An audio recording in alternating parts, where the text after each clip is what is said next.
Halo sahabat Kompas, senang sekali bisa berjumpa lagi di podcast Obrolan K, obrolan penuh makna. Saya Ratna Sri Widyasuti, jurnalis harian Kompas dan Kompas ID, akan mengajak para narasumber untuk mengobrol tentang transisi energi. Dan kali ini kita akan membahas soal kendaraan listrik. Temanya adalah tancap gas, bebas emisi. Kali ini saya ditemani oleh dua narasumber yang memang ahli di bidangnya. Pertama ada Bapak Edi Suparno, Wakil Ketua MPR RI dan anggota Komisi 12 DPR RI yang membidangi isu energi dan sumber daya mineral. Selamat pagi Pak. Selamat pagi. Bagaimana kabarnya Pak? Alhamdulillah, terima kasih. Dan yang kedua, saya juga ditemani oleh Mas Gonggom Tuasitanggang. Beliau ini adalah Southeast Asia Director of Institute for Transportation and Development Policy atau singkatannya ITDP.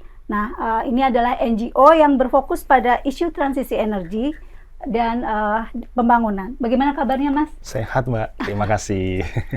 Oke, kita langsung mulai saja perbincangan hari ini. Kita mulai dulu dengan Pak Edi ya, Pak ya.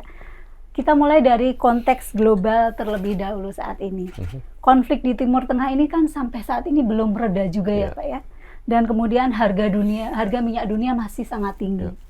Dan di Indonesia harga BBM bersubsidi masih bertahan, meskipun harga BBM non bersubsidi sudah mulai naik. Nah ini kira-kira sampai kapan pemerintah bisa menahan harga BBM dan kira-kira bagaimana dampaknya ke Indonesia? Baik, terima kasih Mbak Ratna.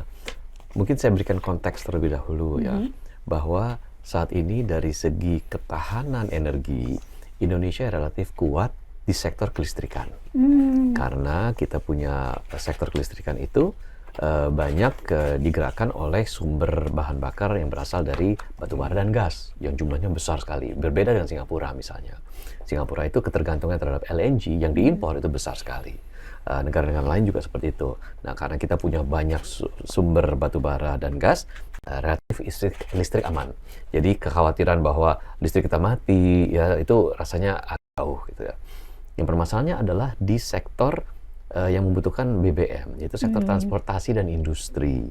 Nah, industri membutuhkan bahan bakar itu sebagai bahan baku, sektor transportasi membutuhkan bahan bakar sebagai ya untuk menggerakkan mobilitasnya. Nah, di sini adalah permasalahannya ketika kita kemudian mengimpor BBM dan minyak mentah dalam jumlah relatif besar. Nah, hari ini jumlah yang kita impor masih cukup besar, terutama BBM-nya. BBM kurang lebih sekitar 600.000 barrel per hari, yang mana dimanfaatkan untuk berbagai jenis BBM yang dijual. Ada yang diproses di kilang kita dalam negeri, ada yang kemudian diimpor langsung dalam bentuk produk dari Malaysia dan dari Singapura terutama. Gitu. Nah, hari ini kita masih melakukan kebijakan di mana BBM bersubsidi itu masih kita pertahankan harganya. Nah, memang kita lihat BBM bersubsidi terutama Pertalite, terus kemudian juga ada diesel solar ya, termasuk jangan lupa BBM yang juga bersubsidi yang dimanfaatkan tidak hanya transportasi tetapi rumah tangga itu namanya LPG. Itu juga sumbernya mayoritas dari impor. Dan kita masih subsidi hari ini, itu masih dipertahankan oleh pemerintah. Memang kita harus sedikit waspada karena BBM bersubsidi terutama Pertalite adalah BBM yang tingkat penjualannya paling tinggi di Indonesia. Jadi kita bicara sekitar 75% dari penjualan BBM itu Pertalite. Pertalite itu adalah BBM yang oktannya rendah, artinya secara emisi karbon itu relatif tanda petik kotor ya, dan itu diimpor plus disubsidi gitu. Yang boleh beli relatif siapa saja. Nah, jadi artinya subsidi ini pun mungkin tidak tepat sasaran. Nah, itu yang perlu diubah juga. Jadi sesungguhnya pemerintah saat ini menahan harga BBM bersubsidi, menurut saya itu adalah suatu kebijakan untuk mempertahankan daya beli masyarakat. Jangan sampai daya beli masyarakat tergerus oleh karena itu. Karena di satu pihak pemerintah mempertahankan subsidi untuk BBM, tetapi di lain pihak harga yang lain juga akan naik. Dan itu tidak bisa dipertahankan oleh pemerintah atau disubsidi oleh pemerintah. Misalkan saja hari ini plastik sudah naik harganya. Kita lihat bahwa misalnya transportasi lain, misalnya penerbangan itu juga sudah naik harganya, ya, dan lain-lain. Sebentar lagi karena kita impor nafta juga, pupuk akan mahal.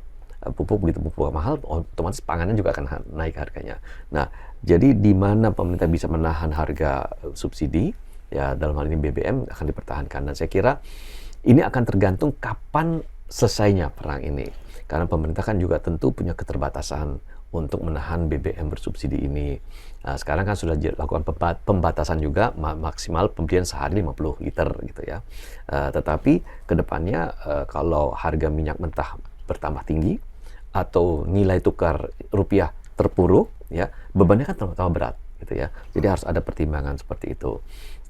Saya kira perlu dievaluasi dari waktu ke waktu. Tetapi daya tahan kita tentu dipengaruhi oleh faktor-faktor tadi, faktor-faktor harga minyak mentahnya, faktor kebutuhan BBM-nya seperti apa. Sekarang ini kalau bisa dilakukan percepatan atau misalnya konversi yang cepat dari BBM ke listrik itu misalnya ya, itu saya kira akan sangat membantu. Meskipun itu kan butuh waktu, itu bukan quick wins, tapi solusi yang butuh waktu. Yang quick wins-nya hari ini adalah bagaimana kita bisa menata siapa saja boleh membeli BBM secara tepat sasaran. Jadi menata siapa saja yang boleh membeli BBM bersubsidi sesuai sasaran, dan juga memang ini jadi momentum untuk beralih ke kendaraan listrik ya Pak ya? Saya kira momentum itu kan juga sudah ada sebelumnya ya, untuk beralih ke kendaraan listrik. Yang sekarang perlu dipercepat adalah bagaimana kita bisa meningkatkan pemanfaatan dari kendaraan listrik transportasi publik ya, karena itu yang dibutuhkan. Jadi sehingga satu, kita harus tambah armadanya, kita perluas cakupan wilayahnya, dan kalau perlu masyarakat diberikan insentif untuk memanfaatkan kendaraan listrik itu. Ya, itu bisa banyak mengurangi, itu quick wins tuh. Itu banyak bisa mengurangi penggunaan kendaraan pribadi yang notabene sekarang masih banyak mayoritasnya adalah kendaraan combustion engine ya, konvensional, yang mana bisa mengurangi pemanfaatan itu. Jadi saya kira itu salah satu di antaranya tuh. Oh, baik. Nah, kemudian dari teman kami dari Litbang Kompas, kemarin mereka mengadakan survei dan hasilnya ini menarik, Pak. Bahwa 95,6% responden mendukung pengurangan ketergantungan terhadap bahan bakar fosil dan juga subsidi BBM melalui elektrifikasi. Bahkan 95,8% juga besar sekali ya, mendukung aturan yang mengharuskan produsen kendaraan ICE menghasilkan lebih banyak kendaraan yang rendah emisi ataupun kendaraan listrik. Nah ini kira-kira ini kan berarti harapan warga ya Pak. Kira-kira seberapa sulit nih warga harapan ini bisa terwujud di Indonesia? Pertama mungkin kita harus lihat begini. Kalau kita lihat elektrifikasi, kita tidak melihat semata-mata kendaraan transportasi ini saja ya, publik atau kendaraan pribadi saja. Kita harus lihat secara holistik. Di mana kalau elektrifikasi itu bisa dilakukan, kita lakukan elektrifikasi tersebut. Karena elektrifikasi itu jelas akan mengurangi beban pemanfaatan bahan bakar fosil. Elektrifikasi di sektor transportasi tentu, elektrifikasi di sektor industri itu penting sekali. Sekarang banyak industri yang juga sudah melakukan elektrifikasi, misalnya memasang panel surya, bahkan di sektor industri pertambangan, mereka alat-alat berat, mereka ekskavator dan lain-lain itu sudah menggunakan berbasis listrik. Jadi kebutuhan sekarang di tambang-tambang itu besar sekali untuk listrik. Elektrifikasi di sektor kereta api misalnya, sekarang kan kereta api kita masih banyak diesel gitu ya. Elektrifikasi di sektor transportasi laut dan udara saya kira butuh waktu untuk itu. Tapi yang dimana kita bisa lakukan elektrifikasi termasuk juga rumah tangga, merubah pemanfaatan LPG dengan menggunakan kompor induksi untuk memasak, saya kira itu akan sangat membantu. Nah ini yang menurut saya penting untuk kita memahami bahwa elektrifikasi itu bisa dilakukan di berbagai sektor, transportasi, industri, rumah tangga yang memang sangat penting. Tetapi yang pentingnya, lebih penting daripada itu adalah at what price, at what cost gitu, elektrifikasi itu kita bisa hasilkan. Karena menurut saya kalau kita ingin melakukan transisi energi ini ada beberapa rumusan gitu ya yang harus kita penuhi persyaratannya. Satu, apakah itu memperkuat ketahanan energi kita atau tidak? Kedua, at what cost, ya berapa biayanya? Apakah sesuai dengan kebutuhan dan kemampuan kita? Gitu. Jadi at what cost, bukan at any cost gitu ya. Terus kemudian apakah itu kemudian industri kita dalam negeri sudah siap belum? Kalau kita ingin meningkatkan pengembangan EV di Indonesia, apakah baterainya dari Indonesia diproduksinya? Kalau kita mengembangkan panel surya di Indonesia, apakah panel suryanya sudah bisa diproduksi dalam negeri? Jangan sampai nanti transisi energi yang kita akan lakukan yang begitu masif, yang menikmati nanti ya orang di luar negeri karena kita masih impor barangnya itu. Dan keempat, apakah transisi energi itu akan mendukung penurunan atau perbaikan jejak karbon kita? Jadi saya kira itu harus dilakukan. Nah, tetapi kembali lagi pada pertanyaannya, hari ini saya setuju bahwa pemerintah harus menangkap keinginan masyarakat yang memiliki memiliki keinginan besar agar kita bisa melakukan transisi terutama di sektor transportasi. Jadi dengan menyediakan regulasi yang pas, menyediakan insentif kalau perlu, dalam hal ini ya pemerintah juga memberikan pembatasan gitu ya bagi mobil-mobil atau kendaraan yang usianya sudah lanjut, pajaknya lebih tinggi gitu. Nah, saya kira itu menjadi salah satunya. Memang pada hari ini kalau kita lihat masyarakat masih melihat bahwa kendaraan listrik itu adalah kendaraan atau opsi kedua. Kita punya kendaraan berbasis combustion engine.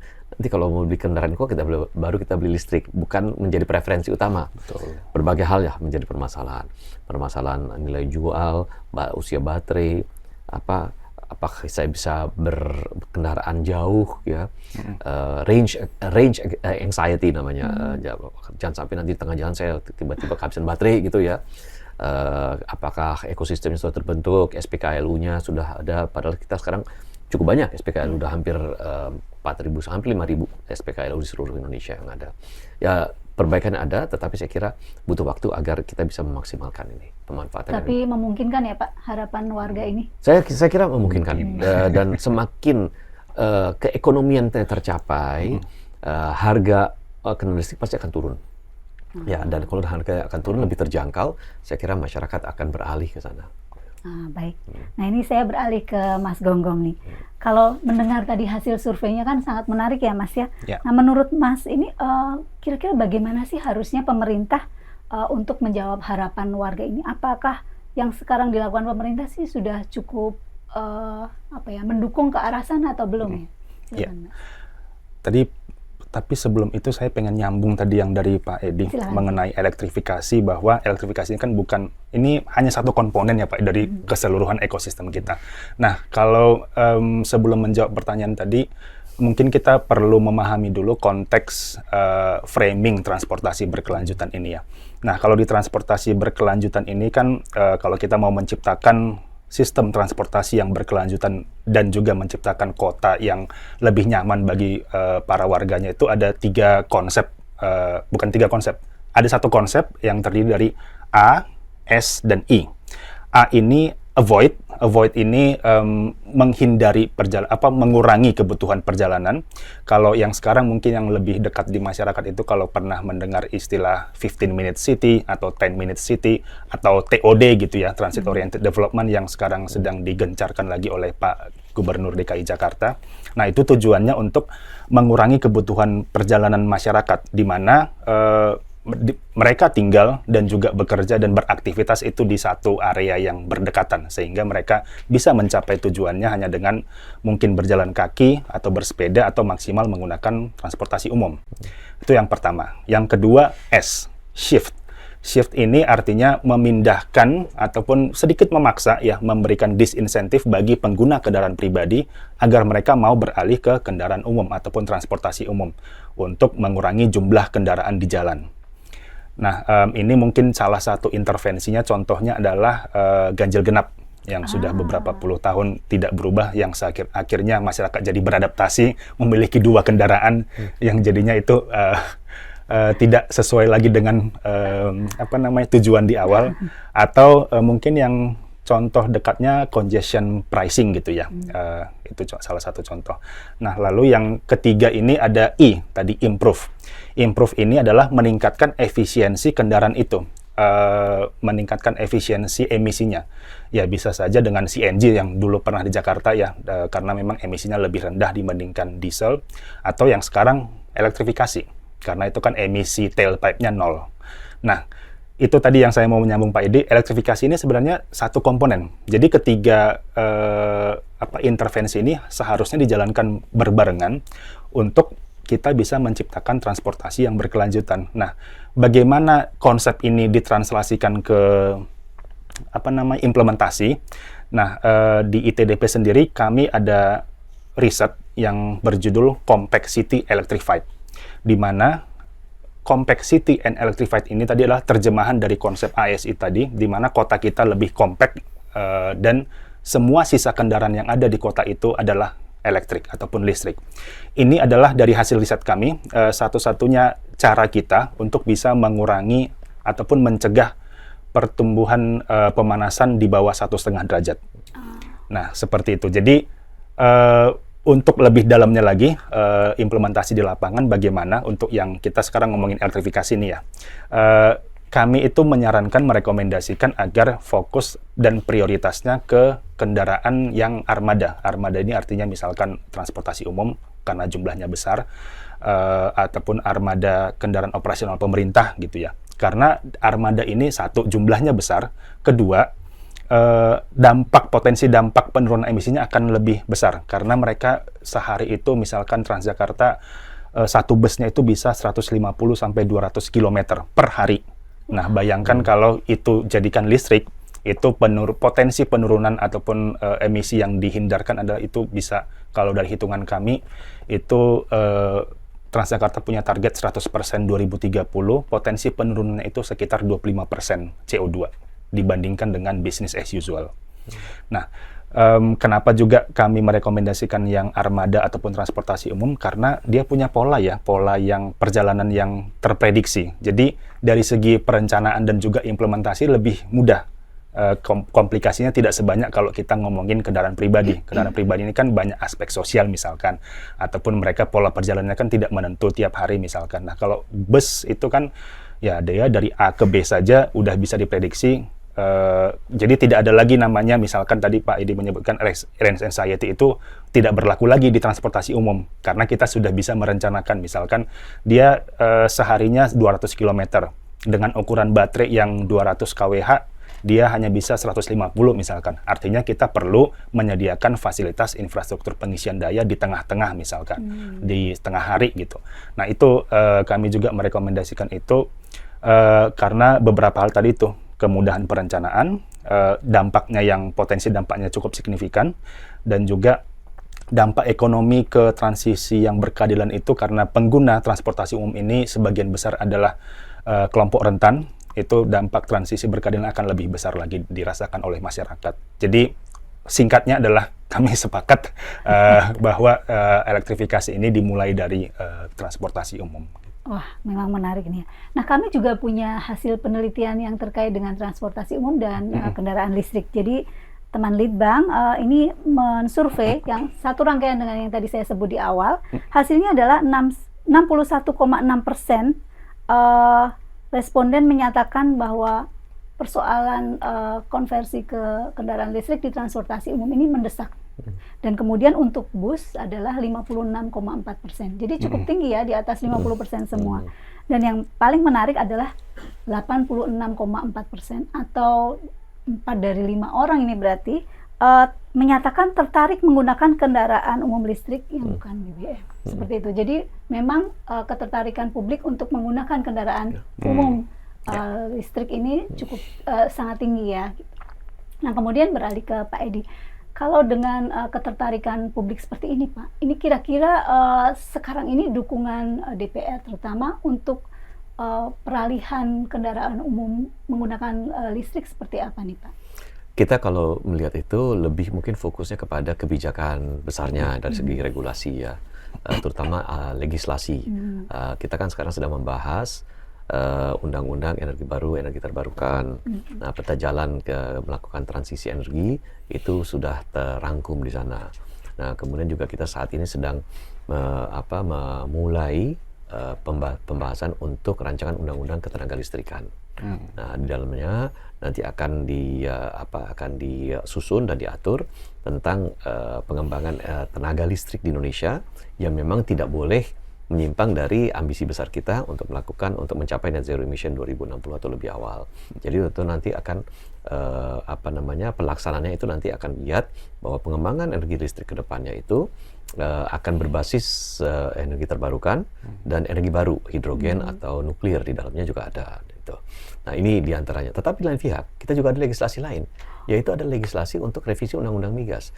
Jadi lain satu pihak energi terbarukannya kita kuatkan regulasinya, tetapi untuk energi fosilnya juga kita kuatkan. Tidak mungkin kita melepaskan diri dari kebutuhan fosil. Ini suatu kenyataan pahit sesungguhnya, ya, karena saat ini belum ada penggantinya, belum ada pengganti untuk BBM. Ya, hari ini kapal laut masih melaut dengan menggunakan bahan bakar minyak. Pesawat terbang masih menggunakan aftur, gitu ya. Kereta api kita juga mayoritas kan masih lokomotifnya diesel saat ini. Jadi ya daripada kita mengimpor, lebih baik kita kuatkan regulasi, legislasi agar Indonesia menjadi menarik lagi untuk kemudian dilakukan penjajakan terhadap cekungan-cekungan migas yang kita miliki untuk kemudian dieksplorasi. Itu saya kira penting sekali supaya kita tidak bergantung lagi seperti hari ini kita terpaksa harus pontang-panting untuk mencari sumber-sumber energi yang dari berbagai pihak. Nah, jadi ini yang menurut saya penting dari aspek legislasi kita kuatkan untuk pengembangan energi terbarukannya, yang kemudian turunannya adalah salah satunya adalah mempercepat elektrifikasi, terutama di sektor transportasi. Jangan salah, transportasi menyumbang sekitar 44% dari emisi karbon yang ada, disusul oleh pembangkit listrik kurang lebih 34%. Nah, sisanya tuh baru nanti yang lain-lain gitu ya. Tetapi saya kira transportasi ini ketika kita sudah bisa melakukan elektrifikasi, itu suatu hal yang sangat baik bagi kita untuk menurunkan emisi karbon, untuk mencapai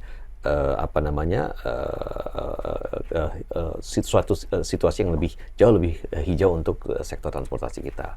Meskipun di tengah jalan kita bisa juga memperbaiki kualitas daripada BBM kita dengan meningkatkan bioenergi, ya, porsi bioenergi. Tapi sekarang kita bicara listrik, saya kira saat ini memang perlu diberikan perhatian khusus agar sektor EV tidak hanya kendaraan roda 4 tapi kendaraan roda 2 itu juga kemudian bisa kita tingkatkan pemanfaatannya.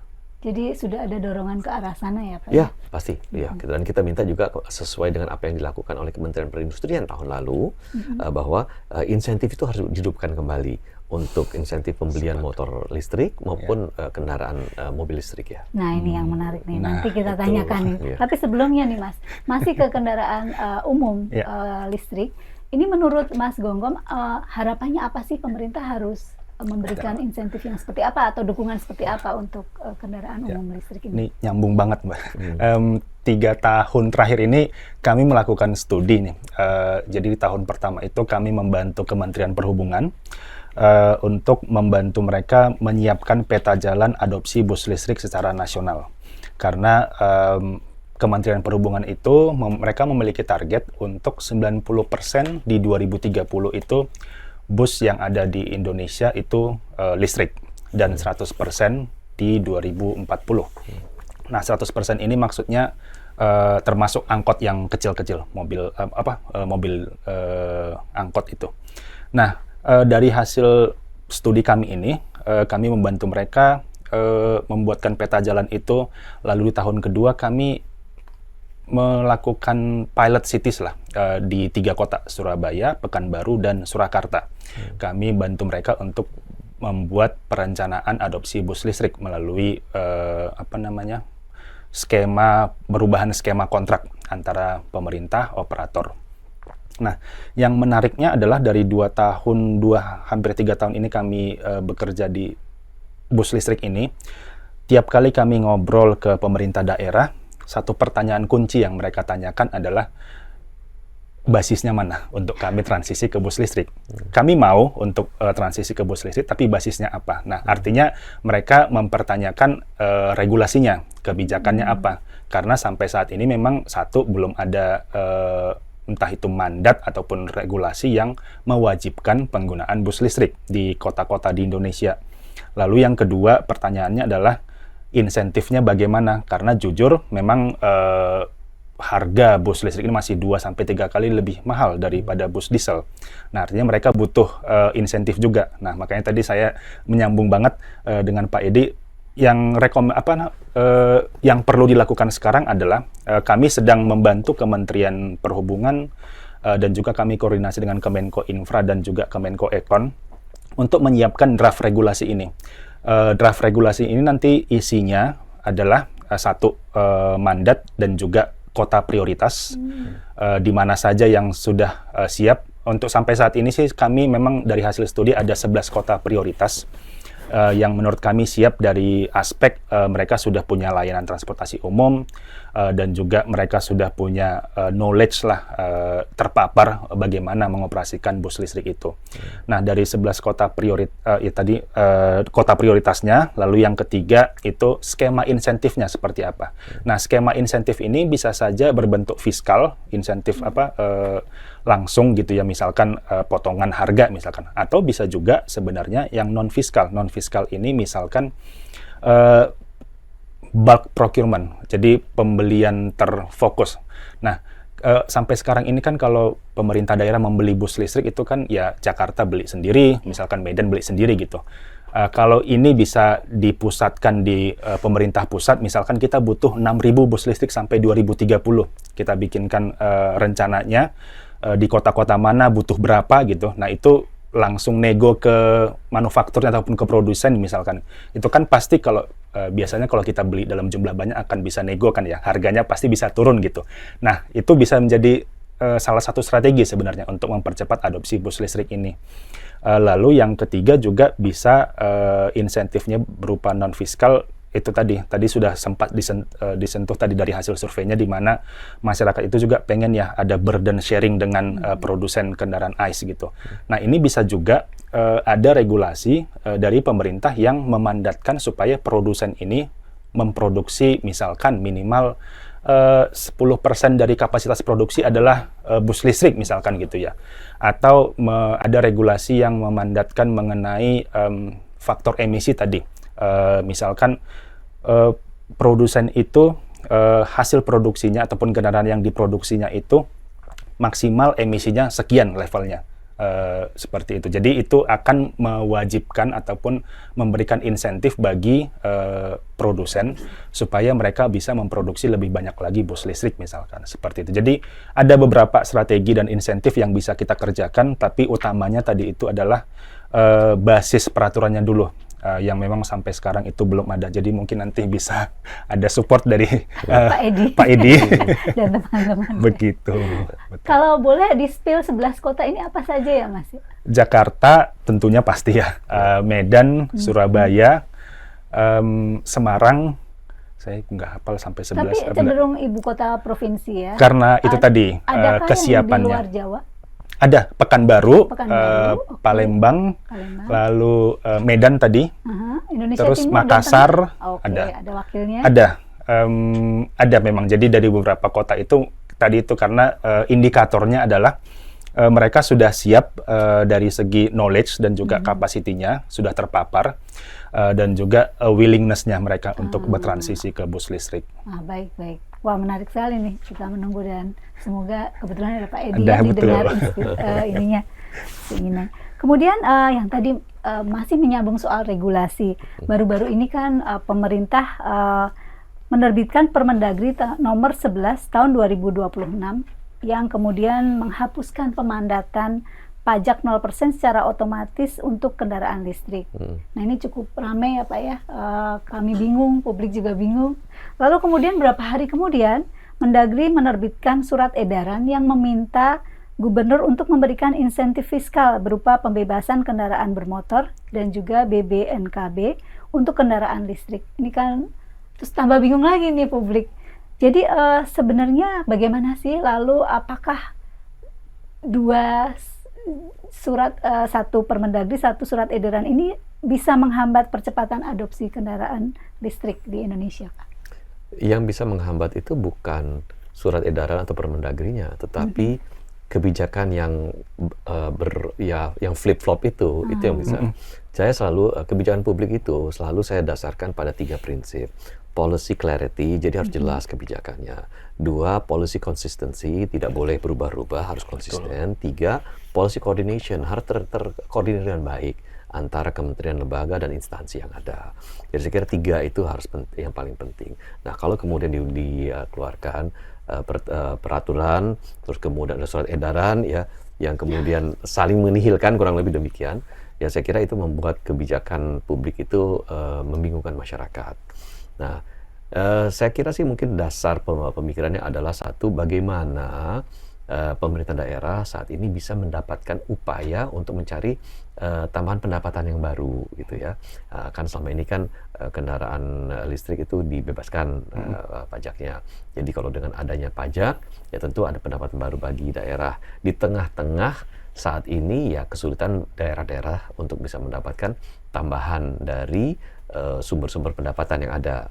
Kan kita tahu bahwa efisiensi selama ini membuat daerah-daerah juga harus berusaha keras untuk mendapatkan sumber pendapatan yang baru. Salah satunya mungkin dari sini, gitu ya. Tetapi tentu hal ini nanti akan menyurutkan masyarakat, karena ini adalah salah satu insentif yang diharapkan masyarakat bisa berjalan untuk seterusnya. Dan saya kira kita perlu dukung ini, dorong ini, karena bagaimanapun juga EV dengan berbagai permasalahan yang ada dari aspek ya mungkin sekarang ini EV yang beredar itu belum sepenuhnya buatan produksi Indonesia, masih diimpor ya. Kita juga masih belum tahu nanti daur ulang baterainya seperti apa gitu ya. Apakah biayanya tinggi? Di Korea sudah ada, dan sekarang di Korea itu sudah dijual baterai kelas 2-nya yang memang merupakan daur ulang daripada baterai lama. Kapasitasnya kurang lebih 85% dan masih bagus, bisa dipergunakan untuk waktu yang cukup panjang. Tetapi di Indonesia kan yang namanya baterai daur ulang itu kan limbah gitu kategorinya ya. Jadi itu nggak bisa kecuali kalau kita rubah kategorinya. Nah, jadi ada berbagai pertimbangan-pertimbangan ada. Nah, jadi menurut saya justru sekarang ini kita harus memberikan kesempatan dan memberikan ruang yang luas bagi masyarakat untuk bisa beralih dari kendaraan konvensional ke kendaraan listrik. Jangan lupa insentif-insentif yang diberikan oleh pemerintah di satu pihak memang mungkin mengurangi pendapatan, ya. Tetapi dan pihak jangan lupa banyak kondisi yang tidak terlihat yang belum kita hitung. Misalnya terjadi degradasi ekologis, gitu ya, air quality index yang menurun, tingkat kesehatan masyarakat yang menurun sehingga klaim ke BPJS kesehatannya juga meningkat. Itu harus kita hitung, saya kira gitu. Nah, oleh karena itu saya pribadi mendukung ya bahwa peralihan ini harus ditopang oleh pemerintah, peralihan dari kendaraan konvensional ke EV, baik kendaraan roda 4 dan roda 2 harus ditopang dan diberikan insentif, termasuk juga kejelasan kebijakan. Jangan sampai masyarakat bilang, saya mau nabung dulu deh, tahun depan mungkin baru bisa beli EV-nya. Mudah-mudahan harganya pada saat itu dan ketentuannya dan syaratnya masih sama, masih pembebasan pajak dan lain-lain. Tapi kalau berubah, nanti dia beli kendaraan yang justru tidak berbasis EV, gitu. Kurang lebih demikian. Karena kemarin kan dengan adanya insentif pajak ini lumayan bisa menembus ke semua kalangan ya Pak ya. Nggak hanya yang berada aja, tapi golongan menengah ke bawah jadi terjangkau seperti itu. Jadi memang harganya seperti itu ya Pak ya. Ya, dan saya kira perkembangan EV ini di Indonesia termasuk salah satu sektor yang tumbuhnya sangat cepat. 5 tahun yang lalu saya datang ke pameran Indonesia Otomotif di AISBSD. Itu mungkin kendaraan EV dari Cina itu mungkin hanya 2 atau 3 saja brandnya maupun variannya gitu. 2 tahun kemudian itu sudah jauh lebih besar gitu. Dan hari ini kita tidak bisa memungkiri bahwa EV, terutama mereka yang berbasis buatan produsen Cina, itu unggul dari segi desain, unggul dari segi teknologi, unggul dari segi harga gitu. Nah, sehingga ini menjadi daya tarik. Nah, kalau insentif yang diberikan, saya kira daya tarik yang dimiliki oleh EV ini tentu akan disambut dengan positif oleh masyarakat. Kalau dari Mas Gonggong sendiri bagaimana dengan polemik 2 regulasi yang baru saja terbit ini? Gimana Mas? Betul, saya sih nggak jauh berbeda dari Pak Edi tadi. Memang dari segi kebijakan ini, dari pengalaman kami, memang kebijakan yang harmonis itu yang akan sangat bisa mendukung baik itu implementasi EV ataupun di sektor lainnya begitu ya. Jadi sebagai contoh misalkan kami 2 tahun terakhir lah menghitung bahwa bus listrik ini sampai tahun lalu itu sudah lebih murah sebenarnya secara biaya operasional dibandingkan bus diesel. Tapi kan itu pada saat itu dengan asumsi ada 0% pajak ini. Nah, bagaimana kalau ini misalkan diimplementasikan Permendagri 11 ini, diimplementasikan artinya ini bisa berubah lagi nih. Nah, tadi betul yang disampaikan Pak Edi, ini perlu harmonisasi dan juga koordinasi antara pemerintah, baik itu nasional dan pusat dan daerah, supaya bisa menimbulkan kepercayaan diri, nggak cuma di masyarakat, tapi juga di industrinya sendiri kan. Ini kalau tidak ada harmonisasi, artinya investasi ataupun dari pihak industri juga jadi ragu-ragu nih. Yang tadinya mereka misalkan, wah udah siap nih, demand-nya ada untuk kendaraan listrik, oke saya siap untuk produksi 1000 misalkan per tahun. Tapi ternyata dengan seperti ini, bisa saja mereka jadinya mengurungkan niatnya. Nah ini bisa jadi counterproduktif ini ke harapan kita untuk net zero by 2060 ataupun lebih awal. Nah, salah satu contoh misalkan di Jakarta itu pada tahun 2022 itu kami membantu Jakarta dan sampai mengeluarkan Kepgub 1053 yang mewajibkan ataupun memandatkan 100% bus listrik Transjakarta by 2030. Nah, dengan adanya kebijakan ataupun peraturan seperti itu bisa menimbulkan kepercayaan diri, baik itu di masyarakat maupun di industri. Sehingga sekarang ini sudah untuk misalkan ada industri bus listrik, mereka sudah mulai gencar nih untuk mendekatkan diri ke Jakarta ataupun ke kota-kota lain, supaya mereka bisa menyediakan lah ataupun kerjasama untuk penyediaan bus listrik ini. Jadi intinya harmonisasi kebijakan sangat diperlukan untuk memberikan kepercayaan diri bagi semua pihak, masyarakat dan juga industri.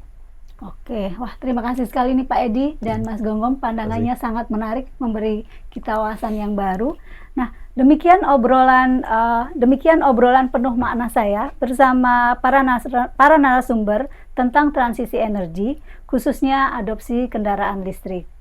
Terima kasih pada para narasumber atas insight dan perspektifnya yang berharga ini. Terima kasih untuk para sahabat Kompas yang sudah bergabung dalam obrolan kali ini. Dukung terus jurnalisme berkualitas dengan langganan harian Kompas dan Kompas ID. Saya Ratna Sri Widyastuti, pamit undur diri dan sampai jumpa di obrolan K berikutnya. Salam sehat.